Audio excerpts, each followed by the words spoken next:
പ്രിയപ്പെട്ടവരെ, നമ്മൾ കഴിഞ്ഞ 53 ദിവസമായി ഇവിടെ നടത്തുന്ന ചർച്ചയെ തുടർന്ന്, സമരത്തെ തുടർന്ന് ഇന്ന് മൂന്നാമത്തെ തവണ ആരോഗ്യമന്ത്രി വിളിച്ചു ചേർത്ത ചർച്ചയിൽ മറ്റ് ട്രേഡ് യൂണിയനുകളെ കൂടി ഉൾപ്പെടുത്തിയിരുന്നു. ഓൺലൈനായി ധനകാര്യമന്ത്രിയും ആ ചർച്ചയിൽ പങ്കെടുത്തു. 2 മിനിറ്റാണ് അദ്ദേഹം ആ ചർച്ചയിൽ പങ്കെടുത്ത് കൊണ്ട് സംസാരിച്ചത്. നമ്മൾ ഉയർത്തിയ ഡിമാൻഡിനെ സംബന്ധിച്ച് മാത്രമല്ല, ആശാവർക്കർമാർ അനുഭവിച്ചുകൊണ്ടിരിക്കുന്ന ആകമാന പ്രശ്നങ്ങളെ കുറിച്ചാണ് കൂടി ഉൾപ്പെടുത്തിയാണ് അവിടെ ചർച്ച നടന്നത്.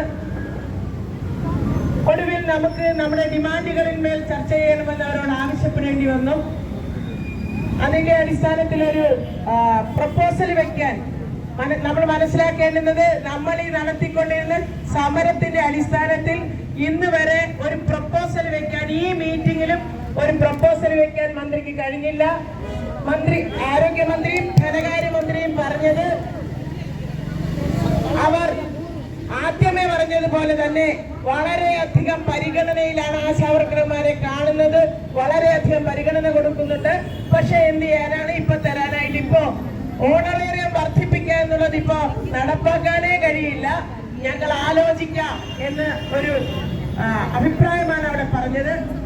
അതിനുശേഷം അവിടെ മറ്റ് ട്രേഡ് യൂണിയനുകളെല്ലാം കൂടി ഒരു കമ്മിറ്റി വയ്ക്കുന്നതിനെ കുറിച്ച് മിനിസ്റ്റർ ഒരു പ്രപ്പോസൽ വെക്കുകയും, ഈ ചർച്ച നീണ്ടുപോകുമ്പോൾ മിനിസ്റ്റർ ഒരു പ്രപ്പോസൽ വെക്കുകയും മറ്റ് ട്രേഡ് യൂണിയൻ നേതാക്കന്മാരെല്ലാം അത് അംഗീകരിക്കാൻ തയ്യാറാകുകയും ചെയ്തു.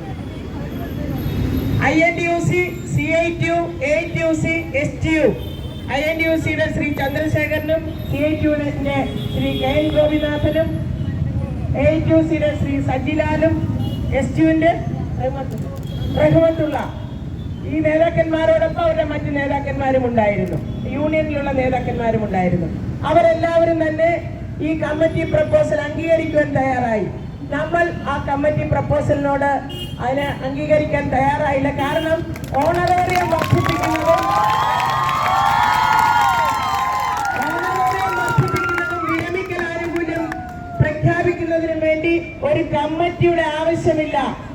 അതല്ലാതെ തന്നെ ഈ കാലമത്രയും ഓണറേറിയം വർദ്ധിപ്പിച്ചുകൊണ്ടിരുന്നത് ഒരു കമ്മിറ്റിയുമായി ആലോചന നടത്തിയിട്ടല്ല, അല്ലാതെയാണ് ഓണറേറിയം വർദ്ധിപ്പിച്ചുകൊണ്ടിരിക്കുന്നത്.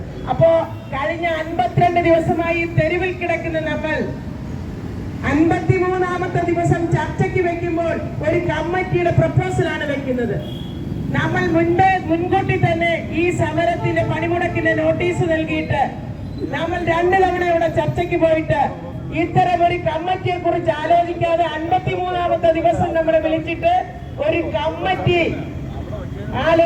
കോൺസ്റ്റിറ്റ്യൂട്ട് ചെയ്യാം. ഒരു IAS ഉദ്യോഗസ്ഥനും ലേബർ ഡിപ്പാർട്ട്മെന്റിലെ ഒരാളെ, മാനേജ്മെന്റിലെ ഒരു ജീവനക്കാരനെയൊക്കെ ഉൾപ്പെടുത്തി ഒരു കമ്മിറ്റി കോൺസ്റ്റിറ്റ്യൂട്ട് ചെയ്യാം. അതിനകത്ത് ഓണറേറിയം ഉൾപ്പെടെ, വിരമിക്കൽ ആനുകൂല്യം ഉൾപ്പെടെ, പിന്നെ ആശാവർക്കർമാർ അനുഭവിക്കുന്ന 100,000 പ്രശ്നങ്ങൾ ഉൾപ്പെടെ എല്ലാം ചർച്ച ചെയ്യാമെന്നാണ് പറഞ്ഞത്. ആ കമ്മിറ്റി പ്രപ്പോസലിനെ ബാക്കി എല്ലാ യൂണിയനുകളും അംഗീകരിച്ചു. നമ്മൾ ആ കമ്മിറ്റി പ്രപ്പോസലിനെ അംഗീകരിച്ചില്ല. കാരണം വർദ്ധിപ്പിക്കുന്നതിനെ സംബന്ധിച്ച് ആ കമ്മിറ്റിയിൽ ചർച്ച ചെയ്യേണ്ടുന്ന ഒരു കാര്യമേ ഇല്ല. പിന്നെ അവിടെ നടന്ന ചർച്ച കേന്ദ്ര ഗവൺമെന്റ് സ്കീമിൽ ഇവരെ വർക്കർമാരായി അംഗീകരിച്ച് ആ തരത്തിലുള്ള സേവന വേതന വ്യവസ്ഥകളെ കുറിച്ചാണ് ചർച്ച വരുന്നത്. ഇവിടെ നടക്കുന്ന ഒരു ജീവൻ മരണ പോരാട്ടത്തിന്റെ ഭാഗമായി ഒരു ചർച്ച വിളിച്ചു ചേർത്തിട്ട് ആ ചർച്ചയിൽ ആ തരത്തിൽ ചർച്ച ചെയ്ത് പരിഹരിക്കേണ്ടുന്ന ഈ ഡിമാൻഡിന്റെ ചർച്ച വേണ്ടും വണ്ണം നടന്നില്ല. അപ്പോഴും നമ്മുടെ ആരോഗ്യമന്ത്രി പറയുന്നത്, ഈ മിനിസ്റ്റർ നിങ്ങൾ സമരം ഇവിടെ നടത്തിക്കൊണ്ടിരിക്കുമ്പോഴും ഞങ്ങൾ ആരും അങ്ങോട്ട് വന്നില്ലെങ്കിലും നിങ്ങളെ എല്ലാം വളരെ കരുതലോടെയാണ് ഞങ്ങൾ നോക്കിക്കൊണ്ടിരിക്കുന്നത്. 15 ദിവസമായി ഒരു ഡോക്ടറെ ഇതുവരെ എന്തുകൊണ്ടാണ് മിനിസ്റ്റർക്ക് നിയോഗിക്കാൻ കഴിയാതിരുന്നത് എന്ന് പറഞ്ഞപ്പോൾ മിനിസ്റ്റർ അന്തം വിട്ടുപോയി. അയ്യോ, ഡോക്ടർ വന്നില്ലേ, ഞങ്ങൾ അറിഞ്ഞില്ലല്ലോ. ഞങ്ങളോട് ഇവിടുത്തെ സിറ്റി പോലീസ് കമ്മീഷണറും SIയും CIയും അടക്കമുള്ള ആളുകൾ വന്ന് പറഞ്ഞു, ഞങ്ങൾ DMOയെയും RMOയെയും അറിയിച്ചിട്ടുണ്ട്. ഇവിടെ ഡോക്ടർമാർ നിങ്ങളെ നോക്കാൻ വരുമെന്ന് പറഞ്ഞു. പക്ഷെ ഇന്ന് വരെ വന്നില്ല. മിനിസ്റ്റർ അറിഞ്ഞിട്ടില്ല ഇത്. ഒരു പത്രങ്ങളിലും വന്നില്ലല്ലോ, മാധ്യമങ്ങളിലും വന്നില്ലല്ലോ എന്നാണ് മിനിസ്റ്റർ പറഞ്ഞത്. മറിച്ച് ഇവിടെ ഒരു ഇലയനങ്ങിയാൽ അറിയുന്ന ആളുകൾ ഇവിടെ ഡോക്ടർ വന്നില്ല എന്നുള്ള 15 ദിവസം വന്നില്ല എന്നുള്ള കാര്യം അവരുടെ ശ്രദ്ധയിലേ വന്നിട്ടില്ല അത്രേ. നിങ്ങൾ എന്തുകൊണ്ടാണ് NHM ഡയറക്ടറേറ്റിൽ നിങ്ങൾ 2 തവണ പോയില്ലേ? അവരോട് പറഞ്ഞിരുന്നുവെങ്കിൽ ഡോക്ടറെ വിട്ടേനുമല്ലോ. ഞങ്ങൾക്ക് ഒരു എന്താണ് മടിയുമില്ല. അതിന് അത്രയ്ക്ക് കരുതലാണ് നമ്മുടെ കാര്യത്തിൽ എന്നാണ് പറയുന്നത്. അപ്പോ എന്തായാലും നമ്മൾ ഇന്നത്തെ ചർച്ച ഇന്നുകൊണ്ട് അവസാനിപ്പിക്കല്ലേ. ഞങ്ങൾ പറഞ്ഞു ഇവിടെ നൂറുകണക്കിന് ആശമാർ തടിച്ചുകൂടിയിരിക്കുന്നുണ്ട്. ഈ കേരളമെമ്പാടും നമ്മുടെ മറുപടി കേൾക്കുവാൻ വേണ്ടി കാത്തിരിക്കുകയാണ് മനുഷ്യർ. ഞങ്ങൾ അവിടെ പോയി പറയും, ഈ 53 ദിവസം സമരം ചെയ്തിട്ട് നമ്മുടെ മിനിസ്റ്റർ നമ്മുടെ മുന്നിൽ വെച്ചിരിക്കുന്ന ഈ കമ്മീഷന്റെ ഒരു പ്രപ്പോസൽ മാത്രമാണ്. എല്ലാവരുടെയും അഭിപ്രായം ചോദിച്ചിട്ട് ഞങ്ങൾ വീണ്ടും വരാം, ചർച്ച ചെയ്യാം എന്ന് പറഞ്ഞിട്ടാണ് ഞങ്ങൾ പിരിഞ്ഞു പോകുന്നത്. എന്തായാലും നമ്മൾ ഉയർത്തിയിരിക്കുന്ന ഈ വിഷയത്തിൽ തീരുമാനമെടുക്കുന്നത് വരെ ഈ സമരവുമായി ഞങ്ങൾ ഉണ്ടാവും.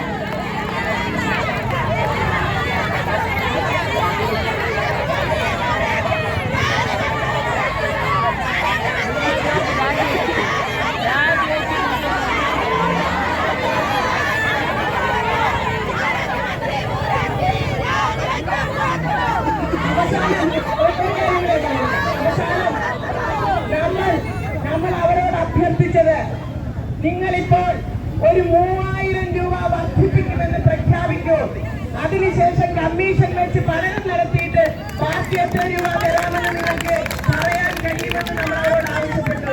അയ്യോ, അത് എല്ലാ യൂണിയനുകളും ഒന്നും അത് മിനിസ്റ്റർക്ക് മാത്രം തീരുമാനമെടുക്കാൻ കഴിയുന്ന കാര്യമാണോ? അത് എവിടെയെല്ലാം തലത്തിൽ ഏതെല്ലാം ചർച്ചകൾ നടത്തി എന്തെല്ലാം പ്രക്രിയകൾ കഴിയൂ. ഇതിനെല്ലാം ഞങ്ങൾ കൃത്യമായി അവിടെ മറുപടി കൊടുത്തിട്ടുണ്ട്. സാധാരണക്കാരൻ ഇത്തരത്തിലുള്ള ന്യായമായ കാര്യങ്ങൾ ചോദിക്കുമ്പോൾ കൊടുക്കാൻ സർക്കാരിന് പണമില്ല. അദാനിക്ക് വേണ്ടി ലിങ്ക് റോഡ് പണിയാൻ 1000 കോടിയൊക്കെ കൊടുക്കുന്നതിന് ഒരു ബുദ്ധിമുട്ടുമില്ല.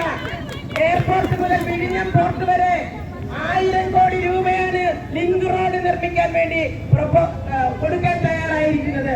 അങ്ങനെ 1000 കോടി ഇവിടുത്തെ മുതലാളിമാർക്ക് വേണ്ടി ചെലവഴിക്കുന്നതിന് സർക്കാരിന് സാമ്പത്തിക ബാധ്യതയില്ല. പാവം പിടിച്ച തൊഴിലാളികൾ എന്താണ് പറയുന്നത്? നിങ്ങൾ 232 എന്ന് പറയരുത്. കാരണം 232 അല്ല കിട്ടുന്നത്, 10,000 രൂപ കിട്ടുന്നുണ്ട് ആശാവർക്കർമാർക്ക് മാസം.